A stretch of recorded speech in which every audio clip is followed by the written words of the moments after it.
Bayona qui l'emporte. Sébastien Ernaud, la victoire des petits.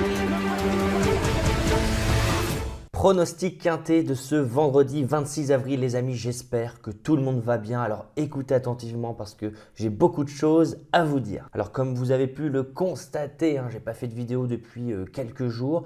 Non pas que je n'avais pas envie de faire de vidéos, loin de là, bien au contraire, j'ai tout le temps envie de faire des vidéos, j'ai tout le temps envie d'interagir avec vous, vous répondre à tous vos mails, à répondre à vos commentaires avec grand plaisir. Ma chaîne, Les Turfistes Gagnants, a sauté. Je viens juste de retrouver la chaîne, donc j'ai eu très peur. Elle a sauté pourquoi? Tout simplement parce que, voilà, apparemment, on n'a pas le droit de parler de course hippique sur YouTube. Bon, ça m'étonne énormément parce qu'il y a beaucoup de copains qui font la même chose, il y a beaucoup de confrères entre guillemets voilà, qui parlent de leur passion, qui font un pronostic en 6 chevaux, en 8 chevaux, en 10 chevaux, en tout cas des gens passionnés qui parlent de course hippique, qui essayent de vous donner leur avis, d'essayer de vous aiguiller un maximum. Et moi, j'ai reçu un mail me disant que c'était interdit. Bon, j'ai contesté, j'ai retrouvé la chaîne, bien heureusement, parce que cette chaîne, j'y travaille depuis un bon moment. J'ai passé énormément de temps à tourner des vidéos, à préparer des vidéos et je serais vraiment très triste, faut le dire, si la chaîne venait à mourir tout simplement. Donc, si vous voulez être tenu au courant en cas de pépin, si la chaîne venait à sauter, je vous ai mis un lien en commentaire où vous pouvez mettre votre adresse mail et comme ça, eh bien, si vous ne voyez plus la chaîne Les Turfistes Gagnants, vous serez tenu au courant s'il y a création d'une nouvelle chaîne par exemple, ou je ne sais pas encore comment ça se passerait si c'était le cas. J'espère que ça ne va pas se passer en tout cas. Voilà, donc je vous ai mis un lien en commentaire. Vous pouvez cliquer dessus, mettre votre adresse mail pour être tenu au courant, pour ne rien louper. Et si vous mettez votre adresse mail en plus, je vous envoie tous les matins une newsletter avec voilà, les infos pour le quintet que j'ai. Tout ça c'est gratuit, donc profitez-en. Cliquez sur le lien et comme ça vous serez tenu au courant en temps et en heure de ce qui se passera pour l'avenir de la chaîne et vous recevrez mon analyse en quelques lignes pour le quintet tous les jours. Bon les amis, allez, soyons positifs. Depuis le temps que je dis d'envoyer des ondes positives, eh bien, on va y aller. On va envoyer des ondes positives. On se retrouvera pour ce quintet à Vincennes. Réunion 1, course 8, 20h15. C'est un quintet nocturne sur l'hippodrome de Vincennes.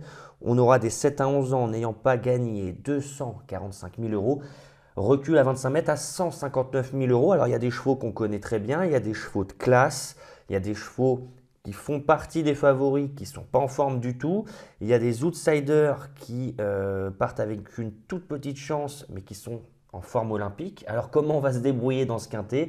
Moi je vais vous donner comme d'habitude les amis mes 6 préférés et avant que je vous les donne, n'hésitez pas à envoyer vraiment un max d'ondes positives, likez la vidéo, partagez la vidéo si vous savez, si vous connaissez des gens qui suivent la chaîne pour les informer et n'hésitez pas à commenter, dites-moi ce que vous en pensez de ce quintet, donnez-moi vos 5-6 favoris, n'hésitez pas à dire si vous avez des chevaux que vous n'aimez pas, qui font partie des chevaux en vue, expliquez les raisons, n'hésitez vraiment pas à interagir, on est là pour tous s'aider, s'entraider, passer un bon moment, parler course hippique et tout ça dans la bonne humeur. Alors quand je disais qu'il y avait des favoris qui étaient un petit peu douteux, on peut parler notamment du 11, Gims Duplessis, un peu décevant, très décevant la dernière fois, Défiré des 4 avec Raffin, il n'a pas fait illusion du tout, donc faut-il le prendre en base très solide pour jouer les tout premiers rôles? Je ne pense pas. En tout cas, ce n'est pas spéculatif et il n'a rien démontré récemment. On peut parler, pourquoi pas, d'Être Dourville qui avait fait un numéro sur ce parcours dans un récent quintet nocturne où il s'était imposé vraiment à la manière des forts. On peut parler d'Olerolov qui, soi-disant, est en vue alors qu'il n'a pas couru depuis bien longtemps. Aufpont-Vautier, le 9, qui n'a pas trotté lors de ses 2 dernières courses. Donc on voit bien que parmi les favoris, il y a déjà beaucoup de questions et donc on peut être amené à penser que ce vendredi soir peut être très rémunérateur. Pour ma part, les amis, moi je vais tenter un outsider en tête avec ce numéro 12, Golteria, petite femelle de 8 ans associée à Gabi Gelormini. Alors Golteria, c'est vraiment une flèche pour finir lorsqu'elle peut être préservée dans un parcours. C'est la raison pour laquelle on la voit souvent driver à la corde, 3, 4e à la corde, et il faut espérer que ça se passe bien. Et quand ça s'ouvre, elle finit en flèche, comme elle l'avait fait avec Gabriele Gelormini le 9 mars au Croisé-la-Roche. Elle n'a pas répété cette belle performance à Marseille-Borelli, mais attention, le lot était tout autre. On retrouvait notamment Orchestro, Hibiscus Man, Illusion J-Pad. Donc on ne va pas vraiment en tenir compte. En revanche, si vous regardez en replay, comme moi je le fais, j'adore regarder les courses en replay. Je trouve que c'est le meilleur travail pour essayer de dénicher de bons outsiders qui vont faire l'arrivée voilà, dans les jours à venir. Eh bien, j'ai trouvé que cette performance du 12 avril était vraiment bonne parce que Goltaria, qui doit attendre dans un parcours, eh bien, a attendu 3/4e à la corde, sauf que là, ça ne s'est pas ouvert. On a vu une Goltaria qui a fini en roue libre derrière, très facilement, pas fatigué du tout.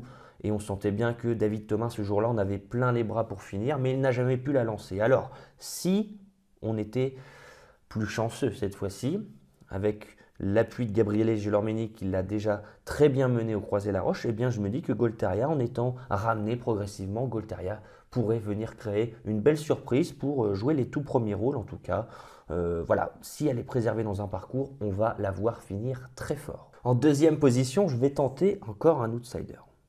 Ah oui, mes propos en introduction m'ont incité à aller vers des outsiders. En plus, c'est vendredi soir. Vendredi soir, souvent ça paye, donc on ne va pas s'en priver.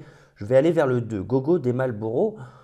Jugé sur son avant-dernière sortie sur le parcours du jour, en trottant une 12-5 en partant en tête, avec un David Thomas qu'il connaît. Une belle carte à jouer, je trouve, Gogo des Marlboro. L'entraînement de Daniel Delaroche, qui m'a fait très plaisir récemment avec une belle victoire de Codziello de Loup sur cet hippodrome de Vincennes. Voilà, un Gogo des Marlboro, je l'ai déjà vu prendre le train à son compte, faire des bouts tout seul en épaisseur pendant 500 mètres. Voilà, je trouve qu'il n'a besoin de personne et s'il peut être préservé judicieusement par David Thomas, Gogo des Marlboro, eh bien peut refaire parler de lui pour jouer le podium. C'est loin d'être impossible. La dernière fois, le 19 avril, on est parti au galop, départ autostart, ça peut arriver. C'était Franck Nivard au sulky qui connaît moins bien Gogo des Marlboro que David Thomas. Mais si on regarde les performances de Gogo des Marlboro, on s'aperçoit que Gogo des Marlboro fait vraiment toutes ses courses, rarement fautif et seulement déféré à bon escient aussi. Ça peut compter. Voilà, donc en partant en tête, je me dis que on a montré l'avant-dernière fois qu'on savait trotter sur le pied d'une 12-5, ce qui en fait une priorité pour moi, je trouve, si on pouvait répéter ce chrono, pour jouer les tout premiers rôles. En troisième position, je me laisse tenter par le 10 Harvest de Bullière, inexistant en 2023. Il n'y a aucune course qui a été vraiment incroyable. Pourtant, ce cheval, Harvest de Bullière, quand on regarde dans le passé, encore en 2022, il courait quand même, 2021-2022, avec l'élite. Il courait les préparatoires pour le Prix d'Amérique, il courait vraiment avec les meilleurs de sa génération. Et voilà, je pense qu'on a eu des combats durs assez tôt dans sa carrière et qu'on a eu du mal à retrouver pleinement Harvest de Bullière. On a eu du mal en 2023. Mais là, en 2024, depuis qu'on lui a laissé un break de 3-4 mois, eh bien, on sent qu'on monte progressivement en condition et qu'on revient peut-être à son meilleur niveau. En tout cas, ces deux sorties lavalloises ont été, à mon sens, très bonnes. On lui a redonné du moral, on l'a juste fait finir. Et en dernier lieu, à Lyon-Paris, il n'a pas du tout démérité. Et ce qui me laisse penser qu'à mon avis, on revient vraiment à son meilleur niveau, c'est qu'on installe Benjamin Rochard à son sulky. Donc, il n'y a pas de fumée sans feu. Benjamin Rochard qui ne l'a jamais drivé. Son agent, à mon avis, il a dû repérer les belles performances d'Harvest de Bullière, qui revient vraiment en grande forme. Et donc, en étant le plus jeune, même si on doit rendre 25 mètres, eh bien, je pense qu'il n'y a vraiment pas de fumée sans feu et que si Benjamin Rochard s'installe au sulky, c'est qu'il y compte et que l'entourage y compte. Donc, je me laisse tenter par ce 10 Harvest de Bullière. En quatrième position, je vais aller vers un cheval qui vient de créer la sensation sur l'hippodrome de Vincennes, dans un quintet où devançait ce jour-là Gold Star, qui a depuis très bien recouru dans le GNT, c'est le numéro 5, Être d'Ourville. Pierre Well qui est en forme, hein, qui s'est imposé à Laval cet après-midi, ce jeudi 25 avril, en menant une très belle course. On peut refaire le même coup en partant en tête, aller près des premiers, imprimer un train soutenu pour éviter que derrière ça revienne trop vite et refaire un exploit comme la dernière fois. C'est pas impossible. En revanche, je l'ai mis seulement 4e parce que à Argentan, je l'ai trouvé légèrement décevant, hein, Être d'Ourville. Lors de sa dernière course le 15 avril, c'était il y a seulement 10 jours. Bon, certes, il devait rendre 25 mètres à Argentan, c'est jamais facile. Il a dû faire les extérieurs, on est bien d'accord. Il y avait les 6 ans.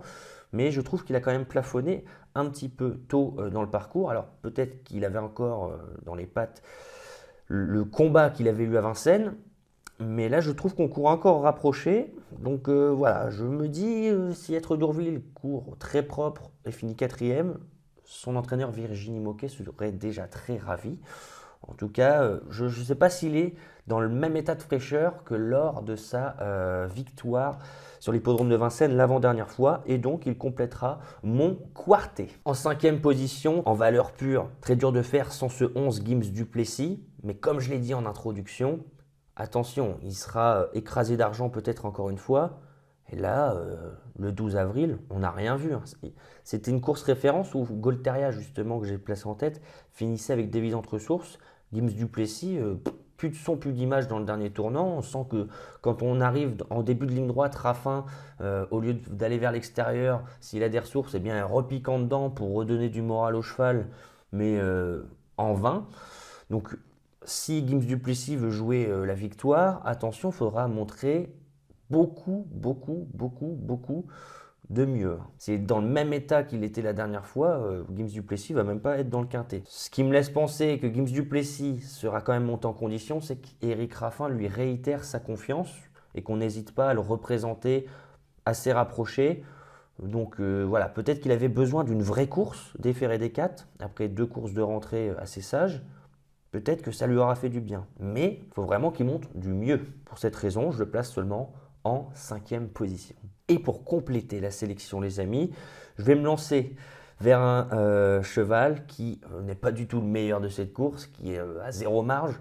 Mais on dit parfois que la forme prime sur la classe. Et ce numéro 6, Franco Fleury, avec son entraîneur au sulky Arnaud Morin, eh bien, retrouve une seconde jeunesse, visiblement, depuis 3-4 courses là, qu'on l'a redéféré depuis le début de l'année. C'est très bien. 2e, 4e, 2e.